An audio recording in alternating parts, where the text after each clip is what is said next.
kita menjadi bagian dari pemerintahan, misalnya dalam konteks Jawa Timur, atau mungkin kita tidak menjadi bagian dari pemerintahan di beberapa kabupaten kota di Jawa Timur, tetapi kita hadir untuk menunjukkan kepada rakyat bahwa selama keputusan itu baik untuk rakyat, akan kita bela, dan kalau keputusannya tidak baik, akan kita kritisi. Inilah posisi kritis objektif yang harus diambil oleh Partai Demokrat di Jawa Timur. Setelah lama menunggu, akhirnya Ketua Umum DPP Partai Demokrat Agus Harimurti Yudhoyono, AHY, mengeluarkan keputusan untuk Ketua DPD Demokrat Jatim, DPP Demokrat, menyerahkan pucuk pimpinan DPD Partai Demokrat Jatim kepada Emil Elistianto Dardak yang sekarang menjabat sebagai Wakil Gubernur Jatim.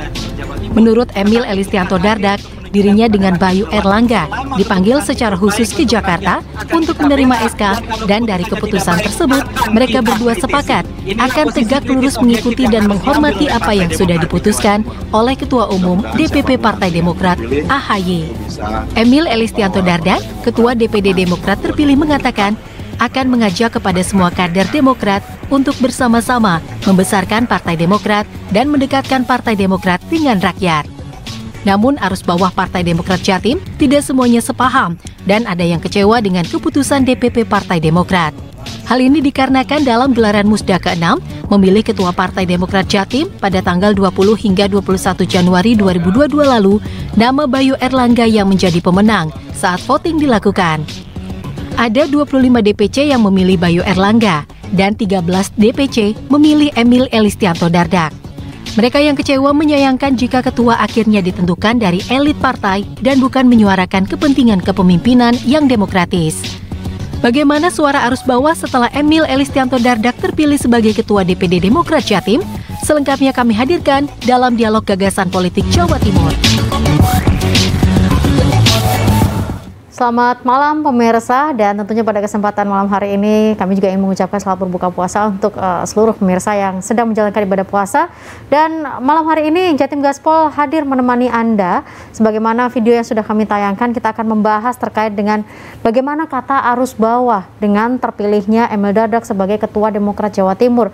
Sebagaimana tayangan tadi, memang Emil Dardak dipilih sebagai Ketua Demokrat Jawa Timur sesuai dengan SK yang diberikan oleh DPP Partai Demokrat. Namun ternyata ada sedikit gesekan di arus bawah, mengingat voting yang dilakukan dalam Musda, ternyata Emil Dardak mendapatkan suara yang tidak lebih banyak dibandingkan pesaingnya dalam hari ini adalah Bayu Erlangga. Nah, kita akan bahas pemirsa sebenarnya seperti apa sih proses demokrasi yang ada di Partai Demokrat, bagaimana sebenarnya voting ataupun juga tahapan-tahapan, apakah memang sudah demokrasi atau tidak demokratis. Nah, kita akan bahas pada kesempatan malam hari ini. Saya akan menyapa terlebih dahulu yang sudah bergabung. Ada Pak Herman Khairon sebagai Kepala Badan Pembina Organisasi, Kaderisasi dan Keanggotaan BPOKK DPP Partai Demokrat. Hadir melalui line Zoom. Pak Herman, selamat malam. Selamat malam. Assalamualaikum. Belum masuk sini mas, videonya mas. Selamat malam Pak Herman. Selamat malam. Assalamualaikum. Waalaikumsalam warahmatullahi wabarakatuh. Terima kasih Pak Herman. Ya, kemudian juga bergabung bersama dengan kami ada Pak Michael Edi Haryanto, Ketua DPC Partai Demokrat Banyuwangi. Pak Michael, selamat malam. Ya, selamat malam Mbak. Matur nuwun. Dan pemirsa, kami juga mengundang, jadi kalau Pak Michael ini dari Banyuwangi, kami juga mengundang Ketua DPC Partai Demokrat Jember, yakni Pak Zarkasi, dan juga Ketua DPC Partai Demokrat Madiun, Pak Istono. Namun keduanya memutuskan untuk tidak bergabung dalam forum diskusi kali ini, karena ini juga menjadi salah satu bagian yang boleh dikatakan masih menjadi gesekan di arus bawah. Boleh dikatakan Pak Zarkasi dan Pak Istono ini pendukung juga dari Bayu Erlangga. Saya langsung saja ke Pak Herman. Saya ingin tahu sebenarnya seperti apa sih Pak aturan yang ada di Partai Demokrat. Kenapa ada Musda dengan voting suara ada yang lebih tinggi, tetapi ternyata yang lebih tinggi tidak bisa langsung menjadi pemenang. Sebenarnya bagaimana pemilihan dari Ketua Demokrat Jatim? Pertama perlu saya klarifikasi, tidak ada voting. Ya. Tidak ada voting? Musda, tidak ada voting. Yang memimpin Musda itu adalah saya. Berarti dan aturan anggaran dasar, anggaran rumah tangga Partai Demokrat tahun 2020 dan kemudian dijabarkan di dalam Peraturan Organisasi 02 tahun 2021, petunjuk pelaksanaan dan petunjuk teknis salah kaprah jika kemudian bahwa ketua DPD itu ditentukan oleh suara terbanyak, oleh dukungan terbanyak, bukan suara terbanyak, karena kita tidak ada voting. Tidak ada voting. Kenapa kemudian harus ada dukungan dari suara? Karena syarat sebagai bakal calon, ya, syarat sebagai bakal calon ketua DPD itu harus didukung minimalnya 20% suara. Jadi kalau yang sudah didukung mendapatkan 25%, 21% itu sudah cukup menjadi bakal calon. Yang kemudian nanti maju dan ditetapkan di dalam forum musyawarah daerah. Forum musyawarah daerah hanya menetapkan bakal calon. Dan kemudian pada waktu menyampaikan calon ke DPP itu dibatasi oleh maksimal 3 nama calon. Jadi pada waktu musyawarah daerah Jawa Timur memang dukungan bakal calon sebagai syarat untuk menjadi bakal calon, dukungan terhadap Bayu lebih banyak dan kami sebutkan di dalam proses musyawarah daerah. Dan semestinya mengerti kok yang namanya para ketua DPD, ketua DPC, bahkan para kader juga banyak yang mengerti. Mekanisme saat ini itu bukan banyak-banyakan dukungan, bukan. Ya, Pak Herman, sorry kalau saya potong sebentar. Syarat mutlaknya adalah mendapatkan dukungan 20% menjadi bakal calon. Nah kalau calonnya 3, karena di dalam ADRT dan peraturan organisasi, maksimal 3 nama calon diusulkan kepada DPP, maka jika di bawah 3 nama calon itu langsung diusulkan sebagai calon. Dari bakal calon ditetapkan menjadi calon. Dan itu disetujui oleh seluruh pemilik suara di dalam musyawarah daerah itu. Baik. Ada 38, ada 40 pemilik suara, 38 para ketua DPC, kemudian suara DPD yang dipegang oleh Mas Emil, dan suara DPP yang dimandatkan oleh ketua umum kepada saya. Dan saya tidak menggunakan suara saya, sehingga dengan syarat bakal calon yang sudah masuk tersebut, itu tinggal yang menentukan adalah fit and proper test, uji kelayakan dan kepatutan di Dewan Pimpinan Pusat Partai Demokrat oleh tim 3, yaitu ketua umum, sekjen, dan kepala BPOK. Baik, Pak Herman, ngapunten, aturan ini sudah ada dari sejak tahun berapa, Pak Herman? Artinya dalam ADART atau mungkin dalam aturan yang dalam ADART? Iya. Sudah ada dalam ADART tahun 2020. Sudah disosialisasikan kepada seluruh para pimpinan partai di semua tingkatan. Tahun 2020, ya? Ya, tahun 2020. Artinya kemudian lahir PO terkait dengan Musda Muscap. PO Musda Muscap itu lahir tahun 2021 dengan nomor 02 tahun 2021. Mengerti semua karena itu juga dijabarkan di dalam musyawarah daerah itu juga disampaikan pasal-pasal terkait dengan apa yang ini menjadi domain dari musyawarah daerah, domain dari pengambilan keputusan pimpinan di DPP untuk menentukan siapa yang calon terpilih. Itu sudah jelas dan semua sudah mengerti lah. Ini kan hanya ya mungkin kekecewaan lah. Saya maklumi kekecewaan. Kalau dibilang tidak mengerti, pasti mengerti mereka. Hanya kecewa sebagai pendukung begitu hanya ya, kecewa sebagai Pak Herman, pendukung. Ya, saya makanya jelaskan di Jatim ini, sudahlah, ayo kita sama-sama, yang menjadi tujuan itu adalah tujuan organisasi, tujuan Partai Demokrat. Punya tujuan besar kita, yaitu pemilu tahun 2024, menang pemilu, menang pilpres, dan kita punya modal besar untuk bisa berkontestasi nanti di pilkada. Gitu. Baik Pak Herman, saya nanti bergeser ke Pak Michael juga sebagai salah satu bagian pendukung dari Pak Emil, tapi nanti kita akan jeda dulu pemirsa. Jatim Gaspol akan kembali saat lagi untuk Anda.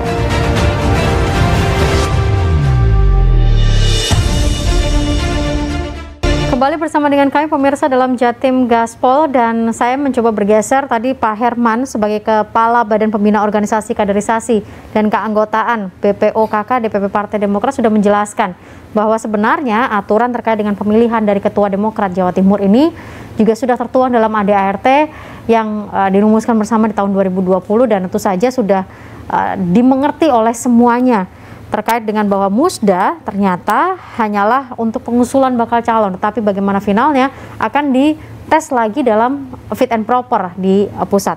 Saya bergeser ke Pak Michael. Pak Michael, Ketua DPC Partai Demokrat Banyuwangi. Pak Michael? masih terhubungkah bersama dengan kami? Pak Michael ini menjadi salah satu bagian juga yang pendukung dari Pak Emil Elestianto Dardak dalam pemilihan Ketua Demokrat Jawa Timur. Pak Michael masih bergabung bersama dengan kami? Oke, Pak Michael mohon maaf, mute-nya boleh dibuka, Pak. Mic-nya dinyalakan. Audionya mungkin boleh dinyalakan? Ya. Zoom.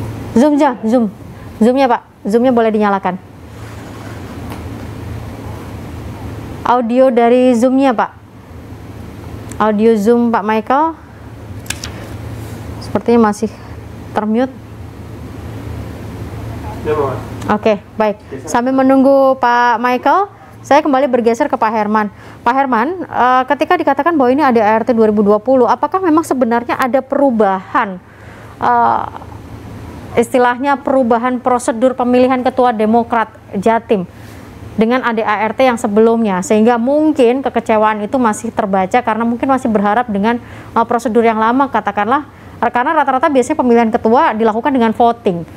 Nah, kalau dari Demokrat sendiri gimana, Pak Herman? Ya, memang sudah berbeda dan mereka sudah tahu. Bukan hanya memang disosialisasikan pada waktu ADART disusun dan kemudian disahkan oleh Kumham. Dan kemudian bukan saja juga pada waktu PO setelah ditandatangani, sebelumnya kita sosialisasikan kepada seluruh pimpinan partai pada setiap tingkatan. Jadi, dan pada waktu musda itu mereka sudah tahu, sudah paham. Kan musda itu hadir semua di situ. Saya yang memimpin, saya membacakan pasal-pasal bagaimana bakal calon itu diusung minimal 20%. Oke, 2 nama calon. Kemudian karena 2 nama calon tidak perlu ada voting, tidak perlu ada pemilihan, langsung diusulkan kepada DPP sebagai calon di dalam musyawarah daerah. Setuju semua. Dan mereka mengerti. Kemudian saya bacakan bahwa setelah ini akan melewati tahapan fit and proper test, uji kelayakan dan kepatutan oleh tim 3 di Dewan Pimpinan Pusat Partai Demokrat. Sudah mengerti semua. Jadi sangat aneh kalau kemudian menarik-narik kepada hal yang dikatakan tidak demokratis. Bukan tidak demokratis, justru sangat demokratis dengan membuka keran 20% untuk bisa menjadi kandidat. Inilah formula yang bisa menyederhanakan dan menjauhkan dari sifat-sifat pragmatisme. Biasanya kan kalau mau pertarungan itu semua saling membayar. Nah, di Demokrat tidak perlu lagi lah ada pertarungan-pertarungan pragmatis seperti itu. Cukup dengan hanya mendapatkan dukungan 20%, maka seseorang sudah bisa mengikuti tahapan-tahapan selanjutnya. Termasuk kalau hanya 2 nama atau hanya 3 nama, sudah bisa langsung dikirim ke DPP untuk dilakukan fit and proper test. Kecuali kalau misalkan ada 4 nama calon, atau karena memang bakal calon itu constraint-nya ataupun batasan threshold-nya hanya 20%, bisa 5 calon. Itu harus ada pemilihan dulu untuk menentukan 3 nama calon.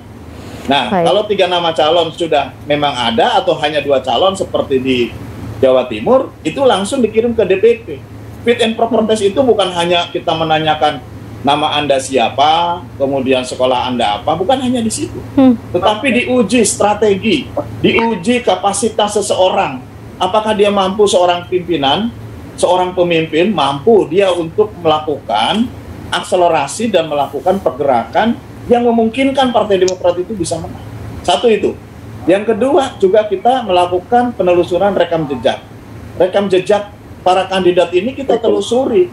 Tidak kemudian serta-merta bahwa kita setuju dengan hasil itu. Maka itu kenapa proses penetapan ini agak butuh waktu panjang. Karena kami melakukan penelusuran rekam jejak, berkonsultasi, banyak mendalami ke berbagai pihak. Ini yang kemudian secara matang akhirnya Ketua Umum sebagai pimpinan tim 3 bersama dengan Sekjen dan Kepala BPOKK menetapkan pilihan Emil Dardak sebagai Ketua DPD yang pas dan tentu siap untuk menakodai dan untuk memenangkan Partai Demokrat di Jawa Timur. Baik, tapi kalau mungkin kita berkaca juga ya, bukan hanya di Jatim, artinya dengan adanya ADART 2020 tersebut, semua pemilihan... Aku masuk pakai handphone, coba. Halo? Pak Herman, artinya semua pemilihan ketua DPD Demokrat juga akan melalui proses yang sama berarti ya, bukan hanya di Jatim saja, tetapi yang daerah lain pun juga akan melalui proses bahwa musda itu hanya untuk pengusungan nama bakal calon. Sementara untuk penentuan finalnya berada di pusat dengan melalui fit and proper. Begitu ya Pak Herman? 33 musda dilaksanakan, kami tinggal menyisakan Sumatera Barat, sudah 33 musyawarah daerah ya kami lakukan, dan sudah 32 ditetapkan. Contoh, Jawa Barat. Jawa Barat itu yang sekarang menang Anton Soekarno Surato, saudara Anton, Bung Anton, itu didukung oleh 10 pemilik suara. Sedangkan calonnya Bung Irfan didukung oleh 18 pemilik suara. Kenapa menang Bung Anton? Karena Bung Anton memiliki kapasitas lebih pada waktu fit and proper test dan penelusuran rekam jejak dan potensi-potensi lainnya. Apa yang terjadi? Sudah selesai. Seluruh para ketua DPC kemudian merapat. Seluruh ketua DPC kemudian sama-sama mendukung keberadaannya Bung Anton yang telah ditetapkan oleh DPP, oleh tim 3 yang langsung dipimpin oleh Ketua Umum, Sekjen, dan BPOKK. Karena apa? Patsun partai itu bukan kepada seseorang ketua DPD, bukan kepada sekretaris DPD, bukan. Patsun politik kepada Ketua Umum. Karena apa? Yang mengeluarkan SK DPD, yang mengeluarkan SK Ketua DPC, itu adalah Ketua Umum yang menandatangani. Jadi patsun politiknya, sekali lagi, patsun politik dari semua pimpinan, baik di DPD maupun di DPC, adalah kepada Ketua Umum. Gitu. Nah kalau kemudian ada sesuatu, mereka kemudian mengkritisi Ketua Umumnya, loh, Anda itu patsun kepada siapa? Ini yang saya ingin bahwa para kader sangat paham dengan situasi ini. Jangan sampai kami ya tidak berharap, dan tentu ini hanya mengandai-andai, jangan sampai ada pihak lain yang kemudian berkepentingan untuk ngobok-ngobok Partai Demokrat. Partai Demokrat kan pernah diobok-obok oleh namanya GPKPD, oleh gerakan yang mengancam terhadap kedaulatan dan martabat Partai Demokrat. Jangan sampai kemudian sama tipu seperti itu.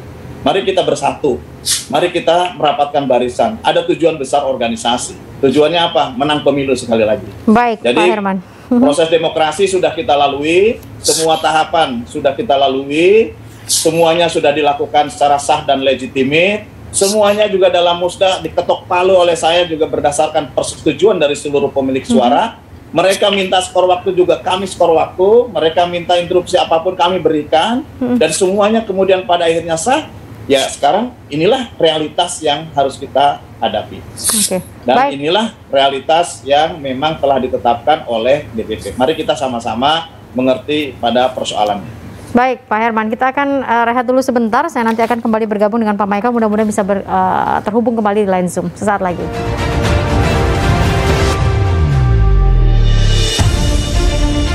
Baik, pemirsa, Anda masih bersama dengan kami dalam Jatim Gaspol, dan mudah-mudahan melalui acara ini juga semua bisa menjadi clear, karena memang tentu saja Partai Demokrat adalah bagian dari masyarakat juga, dan apa yang dihadirkan, disuguhkan tentu saja bisa memberikan yang terbaik untuk kepentingan masyarakat. Nah, kita coba terhubung dengan Pak Michael. Pak Michael Edi Haryanto, Ketua DPC Partai Demokrat Banyuwangi. Selamat sore, Mbak. Matur nuwun Pak, sudah terhubung kembali di line Zoom.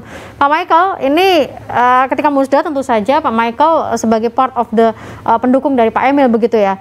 Bagaimana kemudian melihat dinamika yang terjadi dalam Partai Demokrat, apalagi sempat ada gesekan kekecewaan. Seolah kekecewaan itu kemudian tidak bisa menerima terpilihnya Ketua Demokrat Jatim yang baru sekarang. Sepertinya sudah dijelaskan oleh Ketua BPOKK, saya tidak masuk ke sana. Tapi ketika DPP sudah menentukan, ya, Mas Emil Dardak sebagai Ketua DPD, saya sempat komunikasi dengan pihak sana. Dan mereka rata-rata sudah menerima apa yang diputuskan DPP. Ya, jadi saya lihat ada tokoh-tokohnya beberapa saya hubungi, gimana? Apakah sudah menerima? Rata-rata semua menerima, hanya beberapa saja, mungkin yang dikatakan oleh Pak Herman tadi, ada yang kecewa, wajar yang kecewa. Tapi saya yakin ini lebih besar di medianya daripada kenyataannya. Kenyataannya menerima semua gitu, Pak. Jadi artinya sampai dengan saat ini bagaimana komunikasi, karena kan biasanya Pak Michael sebagai ketua DPC dari salah satu wilayah di Jawa Timur juga pasti berkomunikasi dengan yang lain. Apakah komunikasi masih terjalin dengan baik atau bagaimana Pak Michael? Asing, cuma beritanya aja yang nanya beberapa. Oke. Ya, beberapa DPC itu ya yang seakan-akan itu wah menentang dan sebagainya. Kenyataannya Mbak ya, saya cek hari ini ya memang ketua itu menolak atau kecewa, tapi bukan mengatasnamakan, jangan mengatasnamakan grassroots, arus bawah.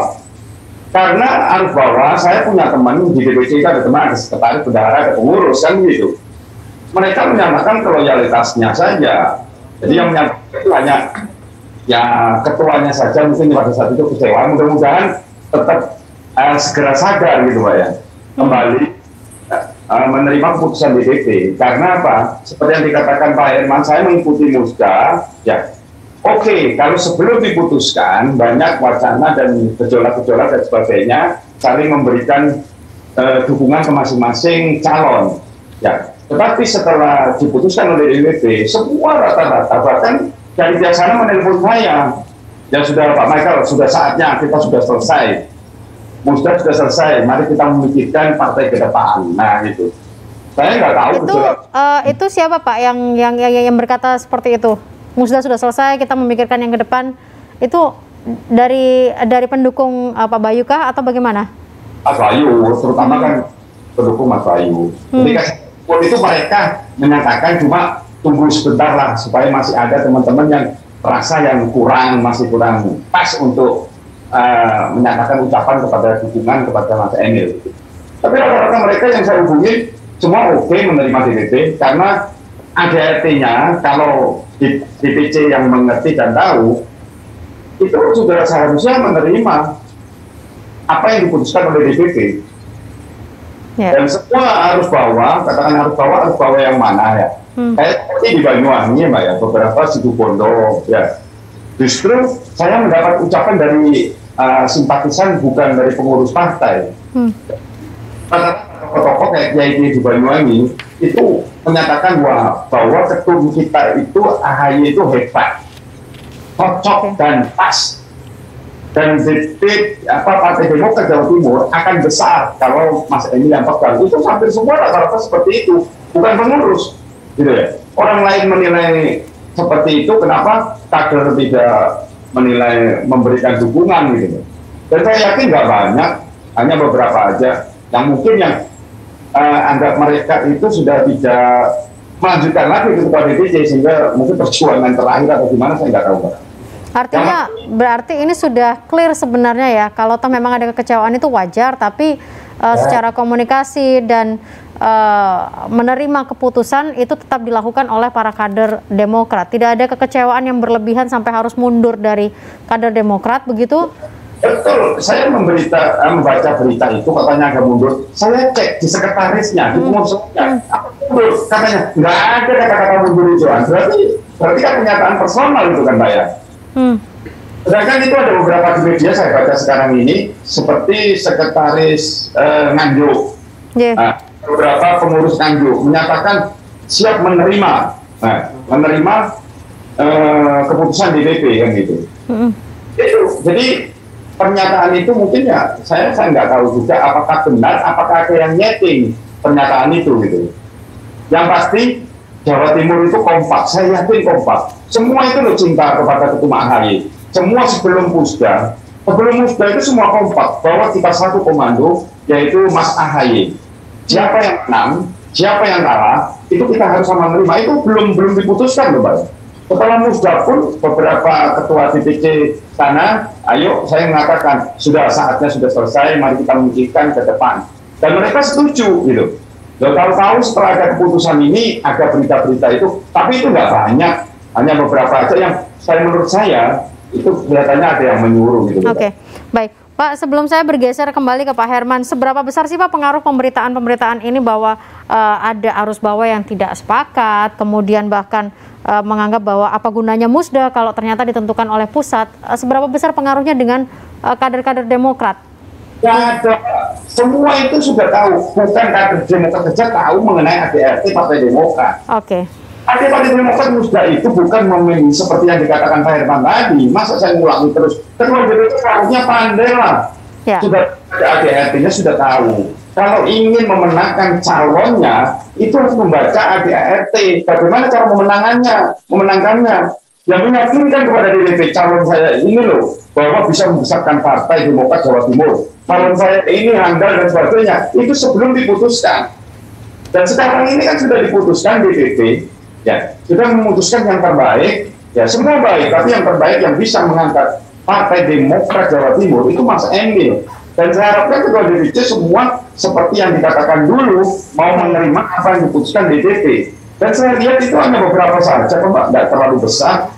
Nggak tahu kalau disetting lagi yang lebih besar, saya nggak tahu. Media kan sekarang mudah kan, Mbak, mau Baik Pak Michael. Saya bergeser sebentar ke Pak Herman. Pak Herman tentunya sebagai pemimpin Musda begitu ya, yang kemudian juga tadi sudah menjelaskan artinya Demokrat Jawa Timur dalam kondisi yang kondusif begitu ya Pak Herman ya. Meskipun itu tadi mungkin ada kekecewaan atau seperti apapun itu. Ya, saya kira pertama ya saya ulang, kekecewaan itu tentu hal yang wajar. Oke. Namun kalau terus melakukan perlawanan itu namanya insubordinasi. Kami kategorikan insubordinasi. Dan ayolah kami mengajak untuk segera merapat dan bergabung kembali. Toh sekarang terbuka kepengurusan sedang disusun. Kemudian juga formaturnya mengakomodir dari berbagai pihak, termasuk pihak-pihak Bayu pun sekarang ada di dalam tim formatur, gitu ya. Dan saya tadi kemarin memimpin rapat formatur ada. Jadi perwakilannya dari dari Mas Bayu juga ada di situ dan sudah menerima semuanya. Bahkan pada waktu pengumuman kan saya di situ yang turut serta dengan sekjen menyampaikan pengumuman hasil sidang tim 3 itu juga saya ada di situ. Dan Bayu dengan sukacita menerima itu dengan berbagai harapan ke depannya dan tentu dengan penuh tantangan harus bersama-sama gitu. Nah, entah kenapa setelah sampai Jawa Timur kok semakin gaduh di media gitu. Nah, ini yang tentu saya sangat menyayangkan ya terhadap sikap-sikap yang tentu justru malah melemahkan terhadap keutuhan partai. Bukannya kemudian kita memperkokoh dan memperkuat kalau memang ada tujuan bersama untuk menang ke depan.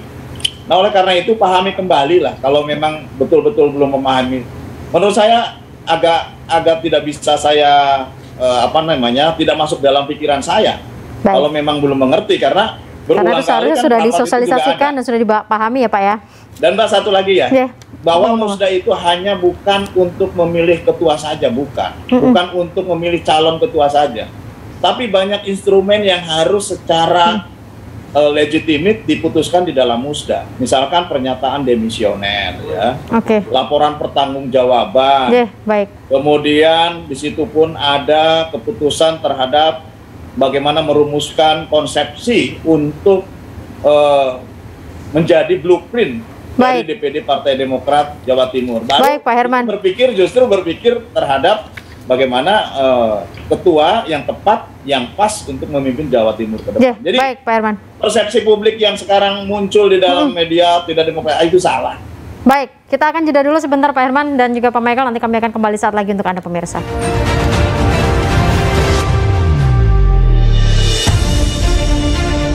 Hal yang dibicarakan di Musda sebagaimana tadi disampaikan oleh Pak Herman sebelum closing, dan tentu saja salah satunya juga adalah penetapan dari bakal calon yang diusung sebagai Ketua Demokrat Jawa Timur yang kemudian memang ditentukan melalui fit and proper di pusat, dan itu seharusnya sudah dipahami oleh seluruh kader Demokrat terkait dengan bagaimana prosedur penetapan Ketua Demokrat yang ada di wilayah.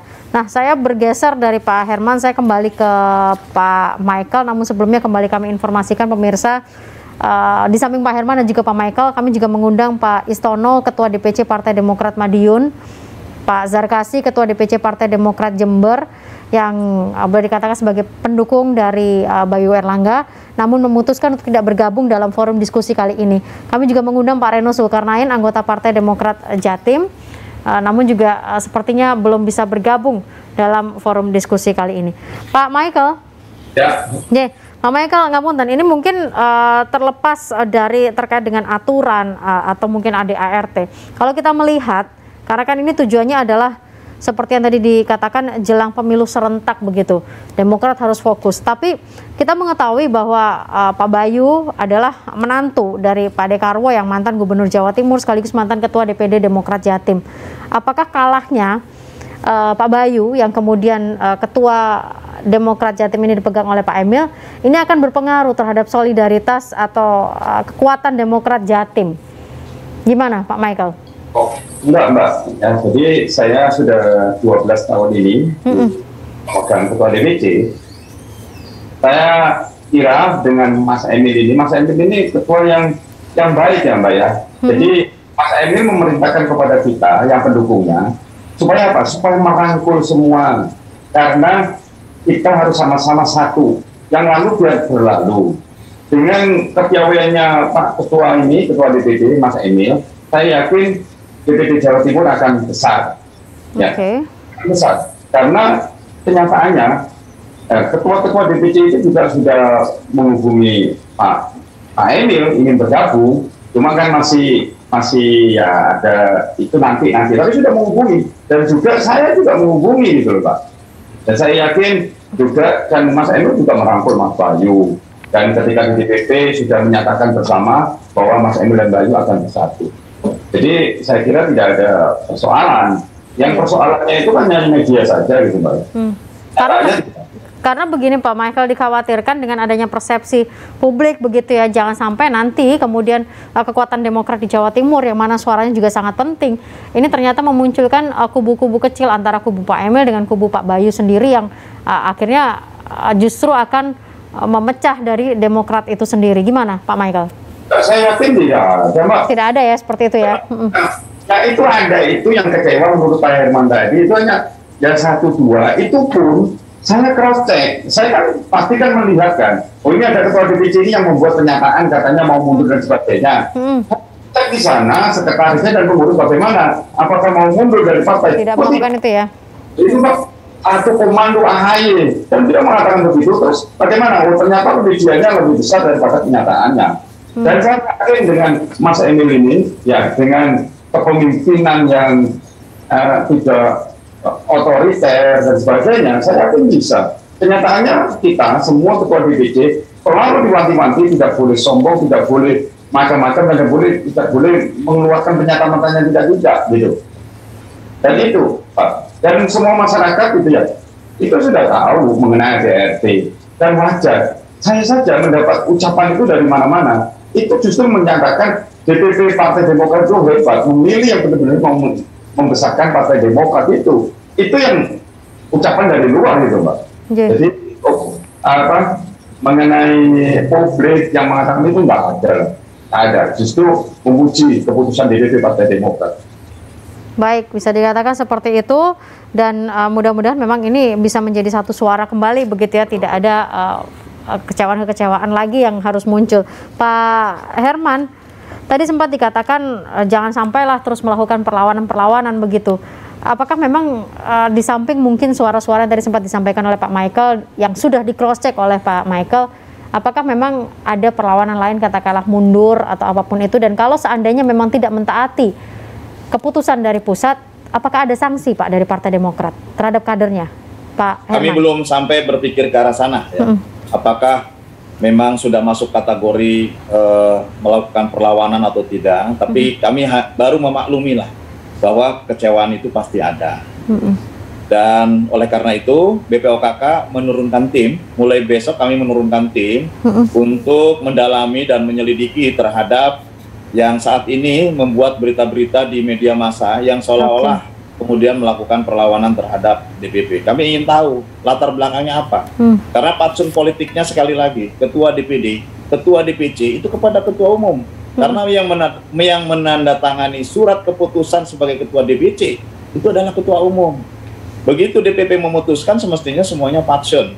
Nah, kalau kemudian ada patsun yang berlebih gitu ya kepada seseorang, ya ada apa, kami ingin mendalami. Ada apa sih sebetulnya dengan situasi ini? Tentu harapannya tetap mereka dapat bergabung, dan kami juga sudah menekankan ke Pak Emil agar Pak Emil segera merangkul semua pihak yang merasa bahwa dengan kemenangan Pak Emil mungkin menjadi ketakutan, menjadi ada jarak. Harus aktif untuk merangkul. Sehingga sekali lagi di dalam penyusunan kepengurusan pun kami melibatkan 2 orang formatur. Satu itu Pak siapa tuh yang dari perwakilan DPD itu ya, yang mimpin sidang dengan saya itu. Pak Hartoyo. Pak Hartoyo. Satu Pak Hartoyo, ini juga pendukung Bayu, tapi sekarang sudah ada. Satunya Bu Lucy. Saya tahu Bu Lucy itu daihat sekali terhadap Bayu, tapi begitu diputuskan oleh DPP, tegak lurus terhadap DPP dan sekarang ikut serta di dalam menyusun dalam tim formatur. Jadi semestinya ya kalau kita mengakui proses demokrasi, ya proses demokrasi di Demokrat seperti ini ya selesai. Proses demokrasi sudah berlangsung dan kemudian keputusan ini ya mari yang kalah mengakui yang menang, ya. Kemudian yang menang juga tidak sombong, tidak besar kepala, tetap merangkul terhadap yang kalah. Baik, Pak Herman, kita akan rehat dulu, masuk ke segmen terakhir nanti bagaimana harapan ke depan Partai Demokrat supaya tujuan nanti di pemilu serentak di tahun 2024 seperti yang tadi disampaikan oleh Pak Herman dan juga Pak Michael ini bisa tercapai. Kami kembali saat lagi, pemirsa.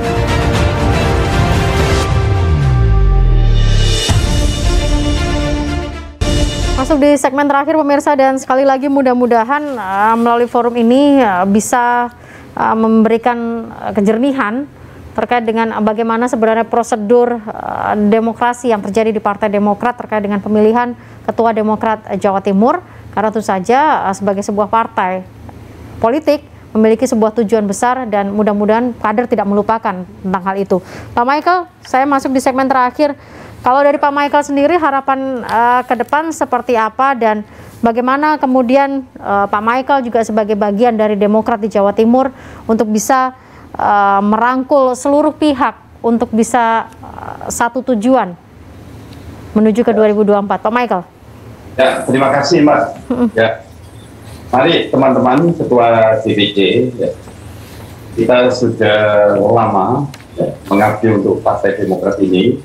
Sudah saatnya mari kita bergabung untuk membesarkan partai. Kita mempunyai Ketua DPD yaitu Mas Emil Dardak yang penuh dengan kesabaran. Mas Emil ini ketua yang menurut saya yang paling sabar dan mengayomi, dan tidak ada yang mau ingin disingkirkan dan sebagainya. Selama Ketua DPC, selama kita komunikasi, dan dia mengatakan, selama Ketua DPC ingin niat bersama-sama, tidak ada niatan untuk macam-macam atau menghabisin pihak lawan, tidak ada, Mbak. Justru Mas Emil ini meminta kepada kami semua, supaya ayo tawarin, sudah saatnya kita bersatu kembali. Tidak ada pro sana dan pro sini, kita satu yaitu Partai Demokrat.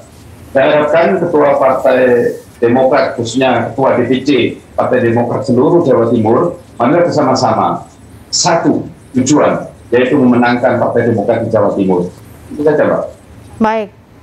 Terima kasih banyak Pak Michael. Kalau dari Pak Michael, target di 2024 seperti apa Pak? Karena ada beberapa pemilihan juga serentak dilakukan di 2024. Monggo Pak Michael, secara singkat.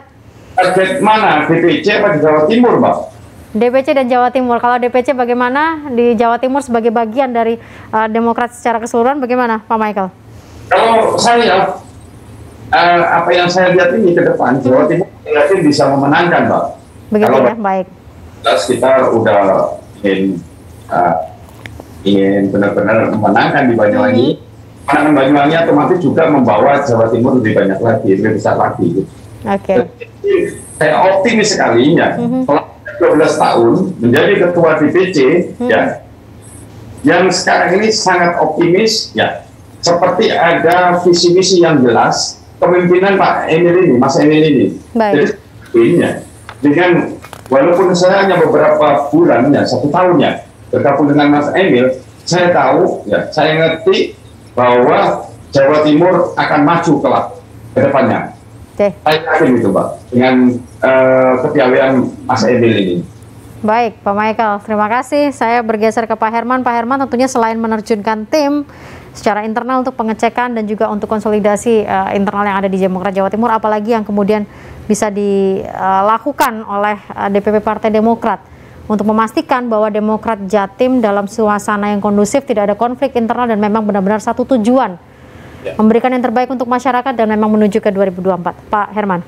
Ya, saya masih meyakini bahwa teman-teman ini hanya dinamika sementara, dinamika temporer.